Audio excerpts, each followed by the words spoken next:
Bueno, vamos a retomar el tema de donde lo habíamos dejado en la última clase, que es dentro de lo que era propiedades, estudiar lo que es la propiedad presión, que va a estar incluida dentro de lo que eran las propiedades fuerzas que teníamos en el las presiones, que son una clase especial de fuerzas superficiales. Entonces, la idea es definir y ver a qué se debe la presión fluidostática.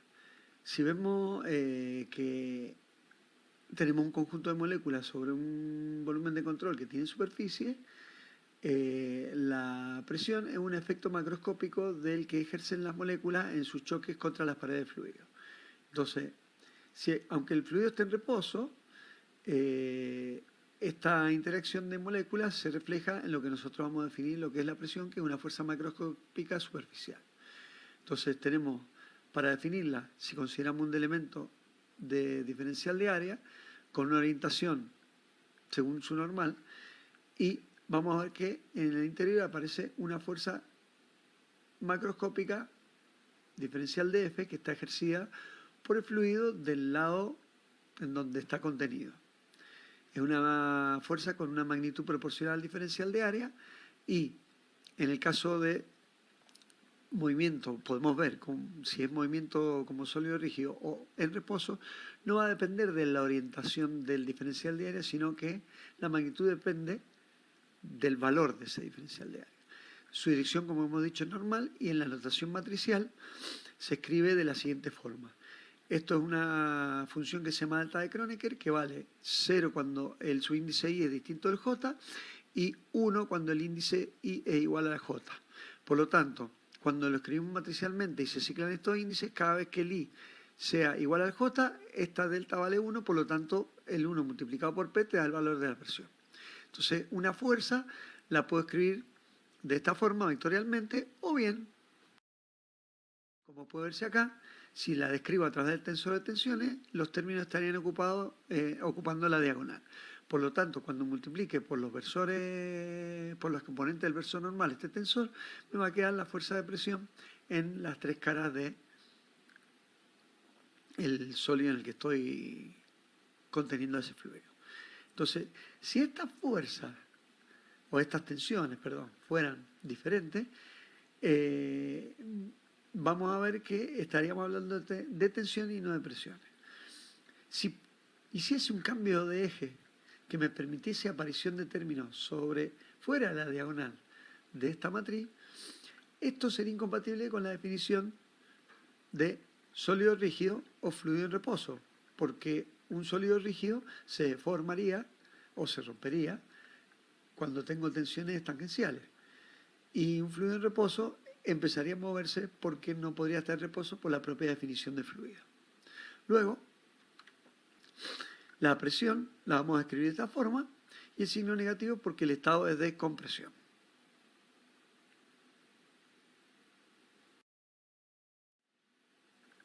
Entonces, en definitiva, es una fuerza superficial y termodinámicamente se define como una variable, como una función del espacio y del tiempo.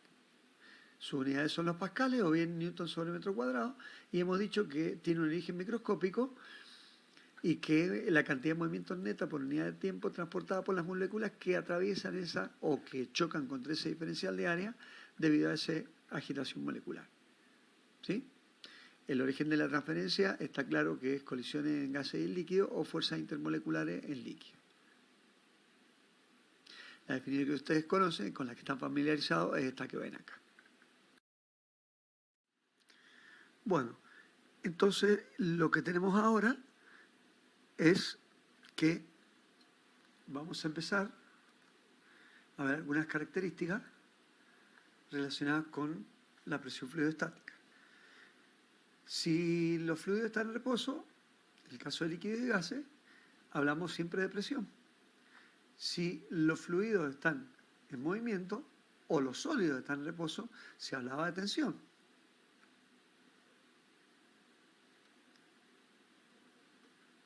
Entonces, sea tensión o sea presión, La definición es una fuerza sobre una superficie. Entonces, en el caso del fluido en equilibrio, la presión es la misma en todas direcciones. Mientras que si el fluido está en movimiento y un fluido viscoso, tenemos que habrá una variación en el estado de tensiones según la dirección, y este estado de variación se vuelve importante al estar moviéndose. Mientras que la presión es la misma que cuando el fluido estaba en equilibrio. Entonces, vamos a definir respecto de una referencia que es un nivel cero, que sería un estado en donde las moléculas no tienen ningún tipo de energía. Acuérdense que al hablar de presiones y las moléculas estar excitadas por un cierto estado térmico, empiezan a moverse y eso es lo que empieza a ejercer las presiones sobre las paredes del recipiente que las están conectando. Esto implicaría que para tener un estado de presión absoluta igual a cero, debería haber ausencia de energía en esas moléculas o no haber moléculas. En el caso de que tengamos moléculas con energía nula, sería ese estado de referencia, pero sabemos que es un estado que es imposible, porque siempre va a haber alguna molécula que pueda tener un mínimo nivel de energía. O sea que es una referencia hipotética. A partir de ese estado, uno empieza a medir presiones a medida que voy excitando mediante una excitación térmica a estas moléculas. Y entonces, al haber un aumento en esa energía, las moléculas empiezan a moverse más y empiezan a generar presión sobre las paredes del sólido que está conteniendo el fluido. Entonces, a esa presión la vamos a llamar absoluta, y es una presión que puede ser mayor que la atmosférica, igual que la atmosférica o menor que la atmosférica. Todas estas presiones son absolutas. En el caso de la presión barométrica, es un caso especial que es la presión al nivel del mar de la atmósfera terrestre, y muchas veces se toma como referencia porque al decir que son absolutas, y cuando quieran medir presiones relativas respecto de la presión atmosférica, la tomaré como referencia y hablaré entonces de presiones manométricas. Estas presiones no son absolutas. La presión manométrica o la presión de vacío son presiones relativas a la atmosférica y por lo tanto pueden ser positivas en el caso de presión manométrica o negativas en el caso de presión de vacío. Son las únicas presiones que pueden ser negativas. O sea, tengan en cuenta de que si en algún problema se les da como dato una presión y se indica si es absoluta o relativa, el signo les estaría diciendo si es relativa cuando es menos. Ahora, si el signo es positivo y nos indica qué tipo de presión es, habría que consultar a ver si es presión absoluta o relativa para tener claro con qué presiones estoy trabajando. No hay que mezclar en algún problema presiones relativas con absolutas, porque podemos tener las unidades de presiones, son las que ustedes ya conocen. Acá están todas más o menos indicadas las más comunes y las equivalencias. Noten acá que hablar de megapascales acompañándolos con una G, o la unidad inglesa que es libra sobre pulgada cuadrada, perdón, cuando tiene una G significa que es relativa. O sea, en inglés es Gauss, ¿sí? Bien, entonces aquí tienen todas las conversiones. Noten la diferencia entre atmósfera física y atmósfera técnica. La atmósfera técnica es la del sistema técnico, que son los 98.100 pascales, que corresponden a 1 kilogramo de fuerza sobre centímetros cuadrados.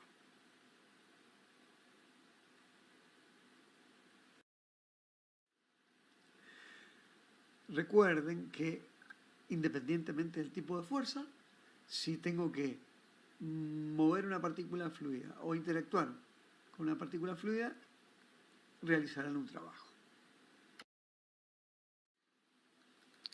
Bueno, ustedes tenían conocimiento previo a partir de termodinámica que había relaciones entre variables de estado. Por ejemplo, la densidad era función de la presión y la temperatura. Se sabe que un fluido se contrae cuando se le aplica una presión y se expande cuando deja aplicársele. Es decir, un fluido actúa como un sólido elástico respecto a la presión, y se definían o se necesitaba definir propiedades que relacionan cambios de volúmenes con cambios de presión y temperatura. Una de ellas es tratar de definir para fluidos algo análogo a lo que era el módulo de Young de sólidos, que se denomina coeficiente de compresibilidad o módulo de compresibilidad de volumen. Fíjense que la definición implica hablar de volumen específico, presiones, y acá estamos diciendo que va a ser a temperatura constante. Esas son las condiciones que yo voy a mantener. Si recuerdan que la densidad es la inversa del volumen específico y en función de la presión y la temperatura, al hacer la diferencial de esta función, me queda esto que está acá. Si en la definición esta que vemos aquí reemplazo tanto el valor de la densidad y el valor, la diferencial de volumen específico, veo que me queda de esta forma y lo que logro es expresar el coeficiente de compresibilidad en función de presiones y variaciones de presión y variaciones de densidad respecto a una densidad de referencia. Entonces, noten que ahora el signo menos ha desaparecido acá. Entonces, se ha definido un coeficiente de compresibilidad para fluidos en función del volumen específico ahora o de la densidad. ¿Qué puedo cuantificar con esto? Si hay un cambio de presión, de alguna manera veo cuánto cambia el volumen para un volumen de referencia o lo mismo para la densidad, cuando la temperatura es constante. Este coeficiente, las unidades son pascales, o sea que es como una presión, y está representando, como les acabo de decir, el cambio de presión correspondiente al cambio relativo en la densidad. Fíjense que un K infinito representa un fluido incompresible. Entonces, cambios pequeños en la densidad, en el caso de líquidos, provocan fenómenos conocidos como golpes de ariete que se ven en el tema 6, que produce ondas acústicas. En el caso de gas ideal, vamos a ver que puedo demostrar que el coeficiente es igual a la presión absoluta, ya que si lo que hago es, en la definición, en función de la densidad, reemplazo con la ecuación de estado, que es para gases ideales, y operando matemáticamente, veo que llego a la relación de que K es igual a P. Fíjense que como el volumen y la presión crecen en forma inversa, el signo menos sirve para que esto sea positivo. Entonces, por ejemplo, noten que si recuerden que el acero, por ejemplo, el módulo de Young era 200 por 10 a la 8. En el caso del agua es 200 por 10 a la 6. Si ustedes tuvieran este K con ese valor y tuvieran cambios de presiones de 100 atmósferas, hagan la cuenta y van a ver que los cambios de volúmenes son de alrededor del 0,5%. O sea que podemos considerar al agua como incompresible.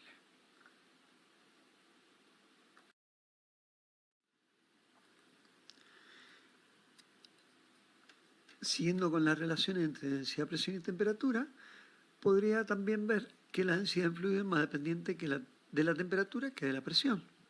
Y entonces, muchos fenómenos naturales se deben a esta fuerte dependencia. Caso de vientos, corrientes oceánicas, flujo sobre convección natural. Vamos a definir entonces una propiedad que tenga en cuenta este aspecto y se llama coeficiente de expansión volumétrica o expansividad volumétrica. Y está ahora relacionado con las variaciones de volúmenes respecto de la temperatura para presión constante. Si opero de manera similar a lo que se hizo con el coeficiente de compresibilidad, vamos a ver que puedo expresarla de una forma similar, pero ahora o bien con variaciones de volumen específico o con variaciones de densidad respecto de la temperatura. Las unidades son 1 sobre Kelvin y una medida del cambio en el volumen de una sustancia con la temperatura para cuando se mantienen las presiones constantes. Entonces, en el caso de gas ideal, puede demostrarse, y les sugiero que lo hagan, que queda como la inversa de la temperatura. Esto es análogo a la demostración que se hizo en la transparencia anterior para el otro coeficiente, siendo la temperatura siempre absoluta y medida en grados Kelvin. En el caso de convección natural, se define de forma aproximada de la siguiente manera.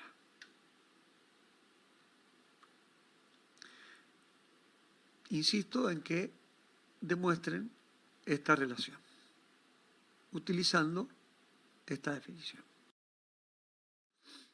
Entonces, puedo tener efectos combinados con cambio de presión y temperatura y se define lo que vamos a ver, un coeficiente mixto. Y esto me va a servir, partiendo de la definición de modelo de compresibilidad, la posibilidad de definir lo que es la velocidad del sonido, que esto nos va a ser útil, sobre todo en la unidad 7.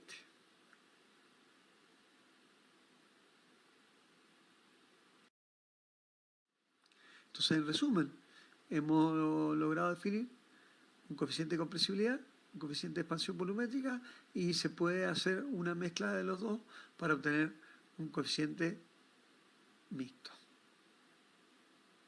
Entonces, con esto se han logrado definir propiedades que relacionan los cambios de densidad con presión y temperatura, que son útiles, como acabo de indicar, en el estudio de flujo continuo. Después tenemos que en el caso de gases, ustedes ya conocen que había una ecuación de estado que, considerando al gas como gas perfecto y con relaciones que ya conocen de termodinámica y de química, podíamos llegar a definir la ecuación general del estado gaseoso. La ecuación de Gay-Lussac y Mariotte. Para gas ideal, son las ecuaciones que ustedes ya conocen, no voy a abundar en detalle aquí porque conocimiento previo, y se puede expresar los cambios de presión en función de la densidad y la temperatura con la ecuación de estado o calcular cualquiera de las variables en función de las otras dos. Entonces, en el caso de gases reales se utilizaban lo que era el coeficiente de compresibilidad y la ecuación de Van der Waals, que aquí no. Para líquidos también tenemos ecuaciones de estado. Y en general son complejas y no existen relaciones simples como en el caso de gases ideales. Entonces generalmente se utilizan tablas y gráficas de las propiedades para líquidos, como lo hicieron en termodinámica cuando utilizaban las tablas para cálculo de líquido subenfriado, para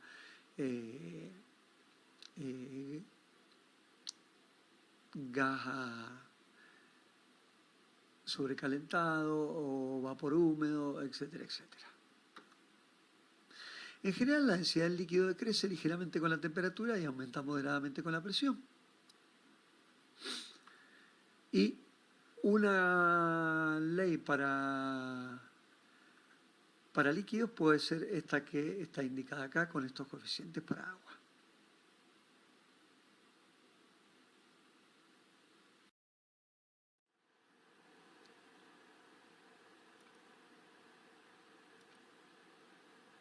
Bueno, en resumen, se indica que en el caso de líquido, podemos considerar que los fluidos líquidos son casi incompresibles y tienen un único calor específico prácticamente constante. Y sus estados pueden definirse con bastante exactitud solo en función de temperatura, cuando considero presión y temperaturas normales. En general, utilizamos las interrelaciones, la equivalencia entre los dos calores específicos y la relación entre entalpía y temperatura.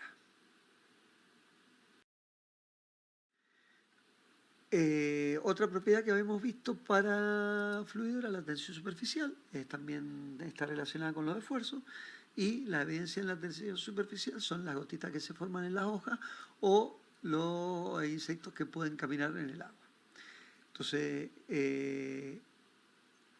la fuerza de tensión superficial es una fuerza que aparece entre dos fluidos que son no mezclables y a través de la superficie de la entrefase de separación. Hay una atracción perpendicular a la frontera tangente de la superficie y un efecto macroscópico de la fuerza intermolecular en desequilibrio. ¿Por qué? Porque acá la fuerza intermolecular está en equilibrio, pero acá en la superficie no están en equilibrio. Entonces, eso es lo que genera la tensión superficial, para que se encuentre un nuevo estado de equilibrio para ese fluido, al estar en reposo. Entonces se define como una fuerza por unidad de longitud en las líneas sobre las que actúa y estamos representando el trabajo de estiramiento que se necesita hacer para que aumente la superficie del líquido en una cantidad unitaria. Esto ustedes ya lo han visto en física. Para distintos fluidos hay valores ya especificados en función de ensayo y hay curvas que están definidas cuánto cambia la tensión superficial en función de la temperatura. En general, la tensión superficial disminuye con la temperatura y se anula para el punto crítico en el líquido. El conocimiento previo al que me refería era este, que es tener en un marco de alambre una película jabonosa y ver de cuando se estira qué fuerza hay que hacer para producir un cierto estiramiento. Entonces, bajo esas condiciones es posible deducir estas expresiones de tensión superficial para superficie plana o bien para superficies curvas. Y esto está relacionado con algunos aspectos que han estudiado de equilibrio. Superficies curvas ustedes que da lugar a cómo puedo expresar la tensión superficial en función del equilibrio que tengo de fuerza en un fluido de reposo y hacer el análisis para llegar a expresar las variaciones de presiones en función de la tensión superficial y los distintos radios de esa superficie con curvatura. Entonces, para que haya equilibrio mecánico, debe haber una diferencia de presiones entre ambos lados y la superficie es curva, estando la presión más alta en la parte cóncava. Esto da lugar al fenómeno de capilaridad, en donde se definía o se estudiaba un ángulo de contacto y se analizaba qué propiedades tenía el líquido, moja o no moja el sólido en función de ese ángulo, y esto es por definición. Y esto estaba relacionado también con el ascenso-descenso de un fluido en un tubo capilar, lo que nos permitía hacer correcciones en las medidas, por ejemplo, de presiones cuando usábamos manómetro de mercurio.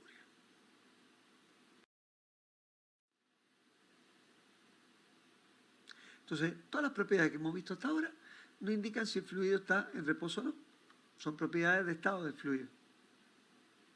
Entonces, la pregunta es que si estoy en un estado de equilibrio, si estas propiedades termodinámicas se pueden trasladar a un sistema en donde éste empieza a moverse. Y la respuesta es que sí, desde un punto de vista estático.